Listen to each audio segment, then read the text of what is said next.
Bonjour à tous les auditeurs de Israël Torah. Donc Shimshon me demande entre 2 et 4 minutes de partager la recette de l'avenue du Mashiach. Donc je dis Shimshon, t'es complètement fou. De 2 à 4 minutes, la recette du Mashiach, c'est complètement fou.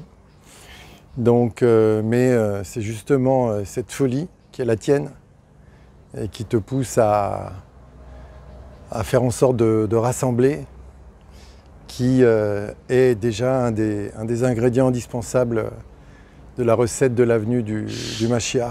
Donc bravo à toi.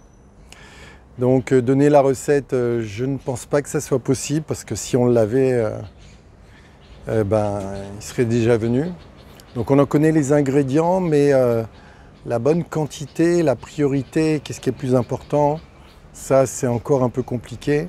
Et en vérité, c'est le Mashiach lui-même qui viendra nous donner les ingrédients pour l'accepter et pour vivre avec lui la délivrance, parce qu'il aura la bonne recette.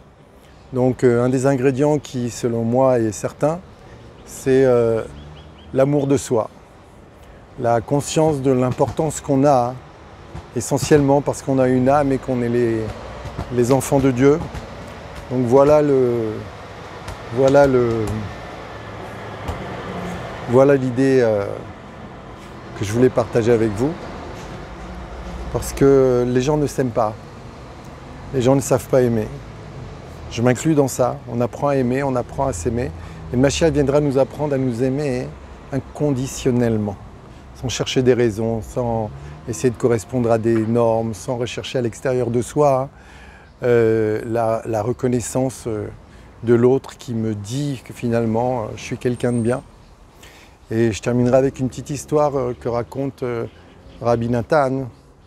Il raconte l'histoire d'un fils de roi qui a été kidnappé par des brigands et qui a été retrouvé 20 ans après par les soldats du roi. Il y avait un signe distinctif, une sorte de point de beauté.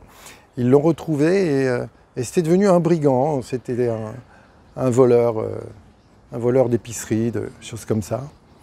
Et à un moment, les soldats du roi le retrouvent et lui disent « Tu es le fils du roi, le fils unique, le roi t'attend, il a très envie de te voir, prépare tes affaires, on vient te chercher dans un quart d'heure. » Et un quart d'heure après, avant que le quart d'heure n'arrive, il y a ses copains, les brigands, qui arrivent, qui lui disent « On a trouvé une épicerie là, cette nuit on y va, viens avec nous, on va la dévaliser, on va ramener à manger. » Il leur dit « Non, excusez-moi, mais vraiment c'est pas digne de moi, je suis un fils de roi, je ne vais pas faire ça du tout, et d'ailleurs je vais chez mon papa là, je vais retrouver le roi, je vais accéder à ma royauté. » Donc cette conscience-là d'être un fils de roi, aimé de Dieu, une fille de roi, aimée par Dieu, elle nous sera donnée par le Mashiach. Et donc, en attendant qu'il vienne la compléter, je nous propose d'apprendre, grâce à la Torah, grâce aux enseignements des tzadikim et aux enseignements de Rabbi Nachman aussi, je vous propose de la mettre en pratique déjà envers vous-même, et ça aura une répercussion sur les autres. Et cet amour inconditionnel dont je parle, c'est un des ingrédients indépassables de l'avenue du Mashiach que je nous souhaite très très très prochaine. Amen, Gani Ratzon.